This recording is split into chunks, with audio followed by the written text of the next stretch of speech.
que vous allez bien. Alors je suis contente d'être de retour et aujourd'hui je vais vous présenter donc l'un des derniers ouvrages de notre collaboration avec Marjorie, donc Un hiver avec Dany Laferrière. Et aujourd'hui donc je vais vous présenter Cette grenade dans la main du jeune nègre est-elle une arme ou un fruit? Voilà, donc cet ouvrage est aux éditions Serpent à Plumes, les Serpents à Plumes qui n'existent plus vraiment. Donc l'édition semble, cette maison d'édition semble se remettre sur pied, mais je ne sais pas ce qu'il en est vraiment, si ça va reprendre des choses qui avaient déjà été éditées. Enfin bref, on aura je pense, des mises à jour bientôt, on saura tout ça. Cet ouvrage est paru d'abord chez VLB Éditeur, donc c'était l'éditeur de Dany Laferrière en quelque sorte pour pas mal de ses ouvrages au Canada, pardon, à Montréal. Et ensuite ça a été réédité en 2002 chez le Serpent à Plumes pour le reste du monde. Voilà.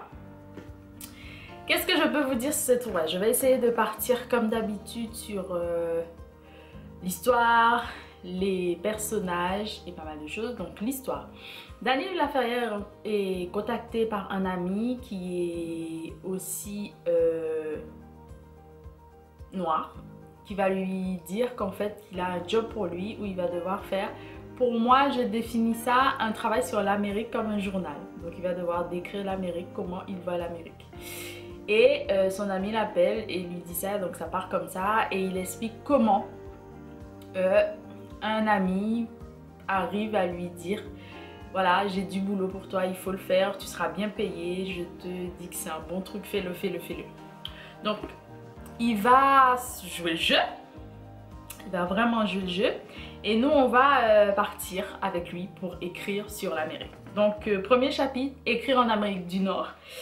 Ou première partie plutôt, parce que là c'est plus découpé en parties. Ensuite on a comment devenir célèbre sans se fatiguer.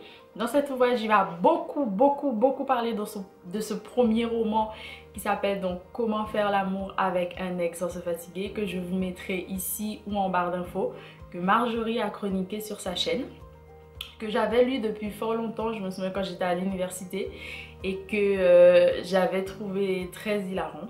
Et bon, ce qu'il y a dans le titre, c'est pas ce qu'il y a vraiment dans l'ouvrage, donc ne vous attendez pas à avoir une réponse d'ailleurs à cette question si vous souhaitez que ça soit une question. Voilà. Ensuite, on va partir avec la première partie, il va dire où, deuxième partie, le voyage, donc son voyage en Amérique. Amérique / plus les États-Unis premièrement. Ensuite troisième partie Americana, quatrième partie pourquoi, cinquième partie comment avec un flashback, sixième partie 3 couples américains, septième partie la vie matérielle, huitième partie quelques règles pour survivre en Amérique, neuvième partie une certaine Amérique, dixième partie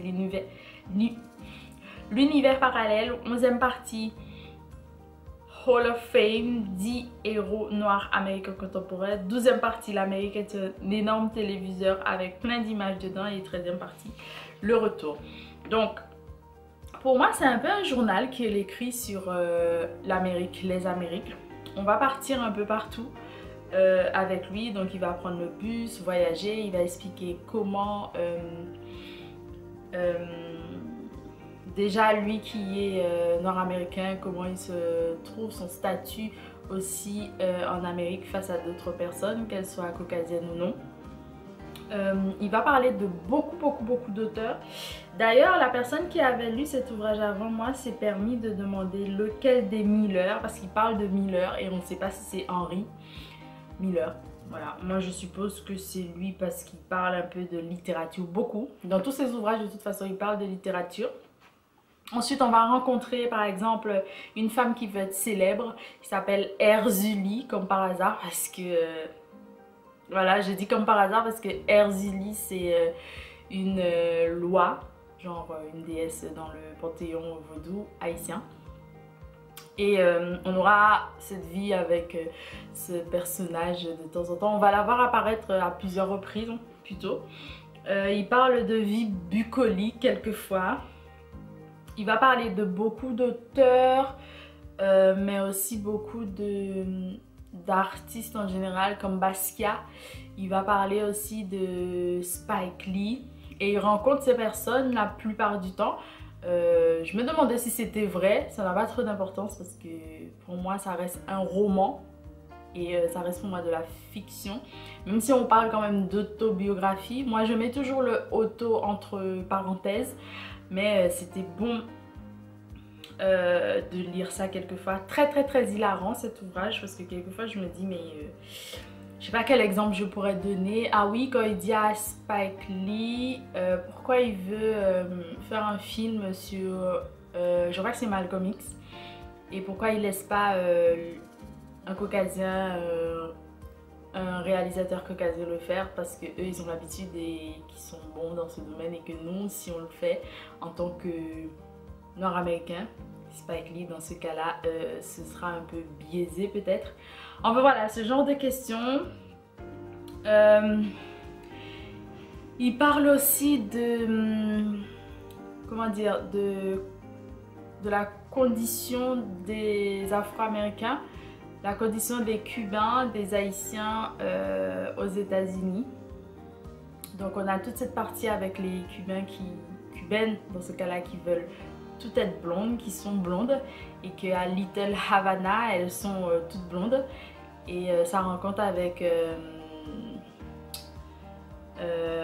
Garcia Marquez. Je crois que il me manque un bout de son nom. Bon, celui qui a écrit Sortir de solitude. J'ai beaucoup aimé. Il parle aussi quelquefois de la musique avec certains noirs américains. On part aussi dans un chapitre dans plusieurs endroits aux États-Unis, à Miami, à Everglades. Très intéressant, vraiment. Je pense que ce roman fait partie des romans que j'adore ou que je préfère dans toute son autobiographie donc américaine. Celui que je préférerais, c'était Le Cri des oiseaux fous, ouvrage que j'aime depuis fort longtemps, depuis que je l'ai lu en fait, et je crois que c'est comme ça que j'ai découvert Dany Laferrière, pas avec ses ouvrages jeunesse, mais plutôt avec son autobiographie, donc Le Cri des oiseaux fous. Et je pense que mon autre préféré, on va dire, c'est celui-ci parce que j'aime le titre. Comme on dit, il est spécialiste dans ce genre de choses. Les titres, c'est toujours quelque chose avec Dany Laferrière. Vous pouvez voir qu'ici qu'on a encore un titre à rallonge. Je suis frustrée parce que, comme vous le voyez, dans ce titre, on a une question.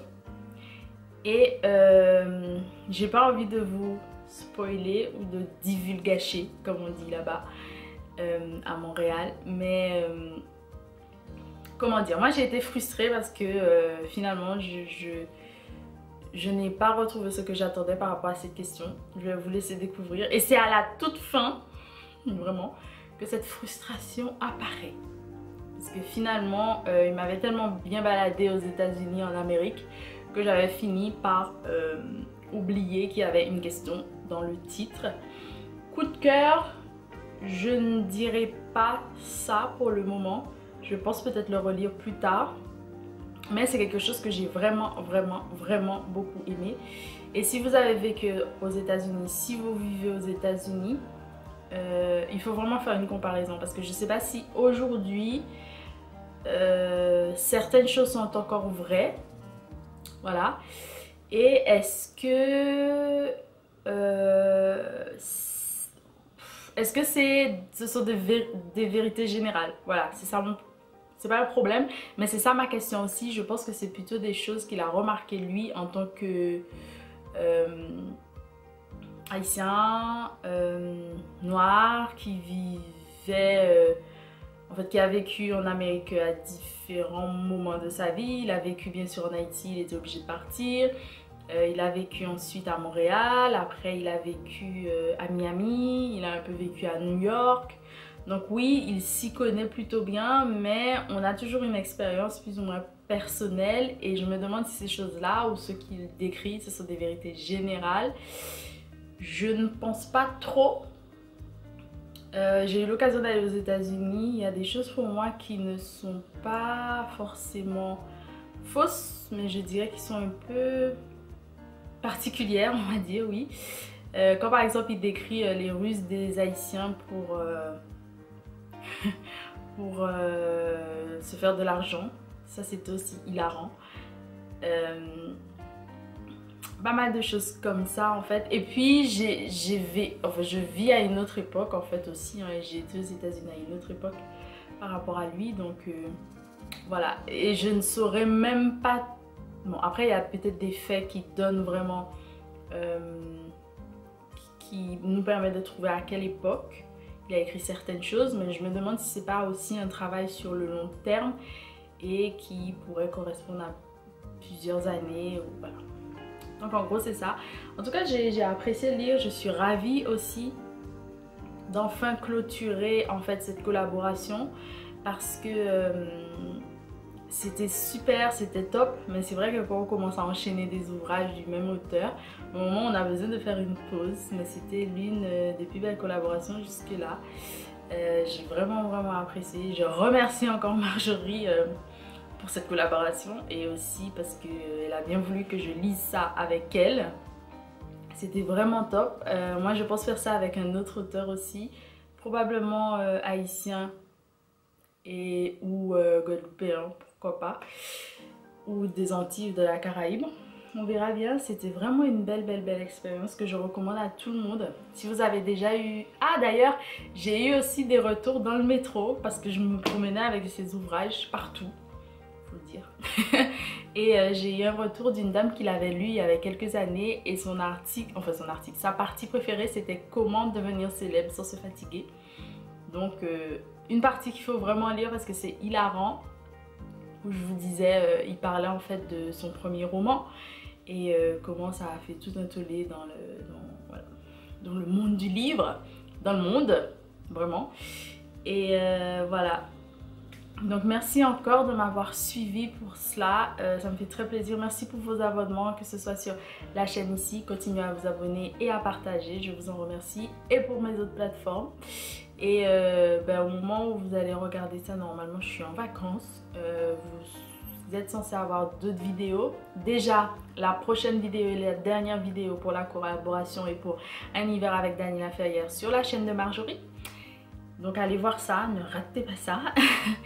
Et pour moi, vous avez ma précédente vidéo et bien sûr des vidéos qui m'ont suivi. Donc la précédente c'était Hiroshima, si vous ne l'avez pas vu, toujours un ouvrage de Daniela Ferrière. Et on se retrouve bientôt pour pas mal de vidéos. Normalement au calendrier, dans mon calendrier, il y aura des vidéos sur la chaîne, même pendant les vacances. Mais en ce moment, je suis en train de réfléchir parce que si je dois partir ou pas, ça peut changer beaucoup de choses dans mon organisation. Donc voilà. Dans tous les cas, je resterai en contact avec vous, même surtout sur Instagram pour vous dire comment ça va se passer. Je vous remercie vraiment infiniment pour tout. Et je vous dis à très bientôt pour de nouvelles vidéos et pour continuer de belles aventures comme celle-ci. Voilà, merci et je vous embrasse très fort. Bisous, bye bye.